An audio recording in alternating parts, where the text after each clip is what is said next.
Hi, Chris Duff over at Serious Land Capital Vacant Land Funding Partner. Today, sticking on the minor subdivision topic, uh, another issue that we see come up routinely and bears worth mentioning repeatedly here is just to consider the true exit price per acre for child parcels of a minor subdivide.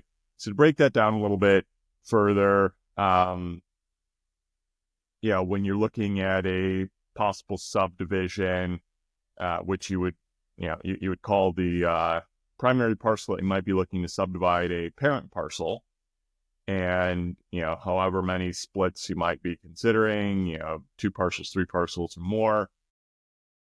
All of those splits would then be considered child parcels.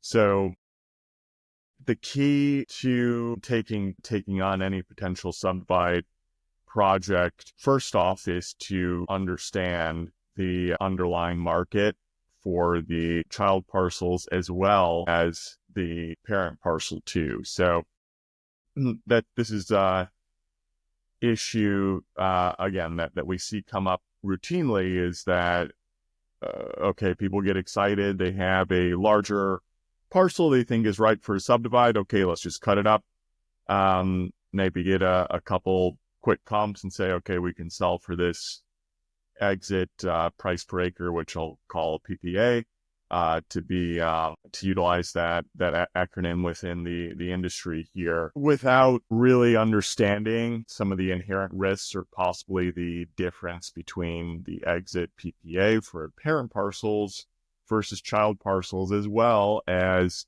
just the anticipated and current or recent past market demand for each of those types of parcels, the parent parcel or various child parcels that you might be looking to bring to the market here.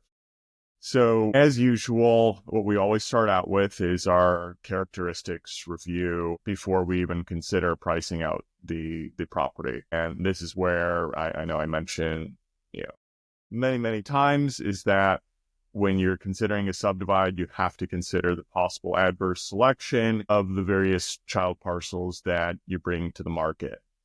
Some of your carve-outs could have worse terrain than other pieces. Some might be less clear, worse road frontage, etc. So if you're going to bring an inferior to the market, you generally are going to have to discount your possible exit on it, or have a longer wait time to actually sell the property, or potentially both. So it's very rare to have a subdivide where all things are effectively equal, same road frontage, same terrain, etc. It's possible that those happen. It's just not that common. So you really want to assess what your cuts are going to look like, and then have to compare those possible child parcels in relation to what the comps are on the market, or that had gotten sold on the market and that were of a similar size, and what their characteristics were. So that's always a key factor there. And then when I'm going to be assessing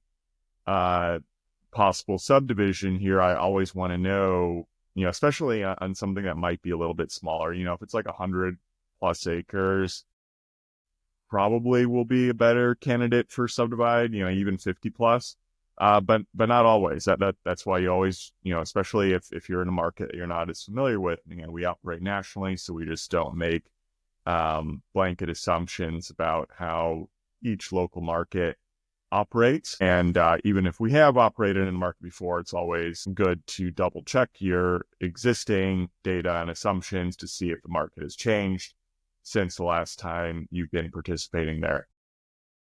So what we generally always do is assess, okay, what is that existing market for the parent parcel acreage in relation to child parcel acreage? And more often than not, you're not going to have that much of a distinction, probably just from kind of a selection bias of what properties are sent to us. Again, people oftentimes think there's a subdivision opportunity when it's not that cut and dry, or it can add more risk than not. You have a 10-acre piece and trying to just carve up into a couple 5 acres. or maybe a 20, 25 acre slice into 2 or 3 child parcels.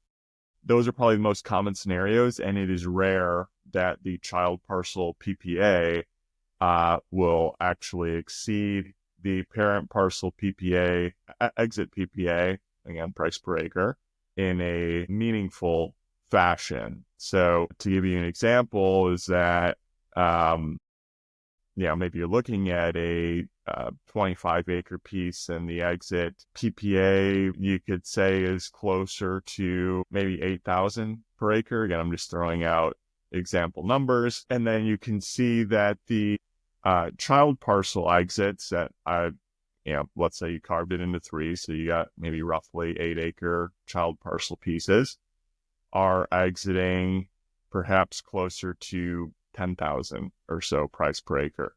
To me, that is not a meaningful enough difference in possible exit here, especially accounting for, again, the adverse selection and the possible risk of extra time on market to dispo all, or 3 times as many properties as if you were just doing one parent parcel. Also, notwithstanding the extra associated closing costs that you're going to have with each separate exit, depending on the absolute value of the properties, those will be more substantial in a relative fashion than properties that are of higher absolute value. So that's just another key thing to keep in mind here. So in situations like that, generally our suggestion will just be, we're always focused more on the downside scenario. So even if we leave potentially a little bit of money on the table, which is not always the case, right? You can't,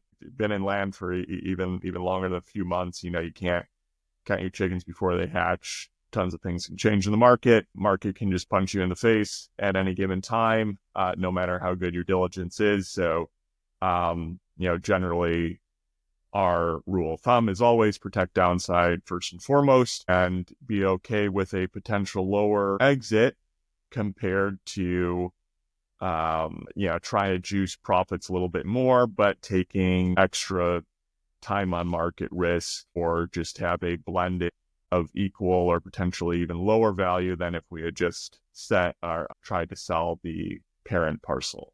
And I say blended PPA, meaning, if you had those 3 child parcels as an example, whatever their total exit is, maybe one sold for 11,000 per acre, another sold for 10, another sold for 9. So then, assuming they were all roughly the same acreage, it would be a blended of roughly 10,000 price per acre. So that's how we just have to account for that. Whereas, again, maybe the parent parcel gets you 8.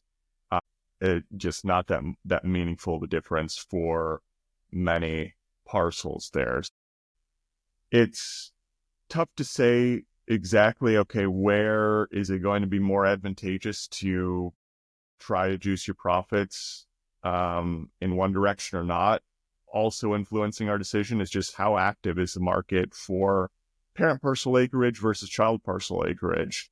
If it favors parent parcels, there's more 20, 25 acre pieces moving on the market, then favor that versus trying to carve up and assume that there's more of a market there than there might not be. And some realtors might say, well, hey, it's just, not many people bring acreage like this to the market routinely, but it does get scooped up right away when it's there. That is a gamble sometimes. You can't always count on that. I prefer to use hard data whenever it's available, especially in a risky business like land here. So that's just something that you're going to have to figure out in each individual situation. But that piece may play even a larger role compared to what those differences are on exit price per acre. But, if I think I can get a meaningful difference, maybe 1.5x multiplier on child parcel PPA, and it seems to have a decent market in relation to parent parcel exit PPA, that might be my threshold roughly to consider a subdivide in that area. But again, you have to consider all of those individual differences, like I mentioned earlier, to really see what the best possible scenario is. So it's probably a topic that's going to come up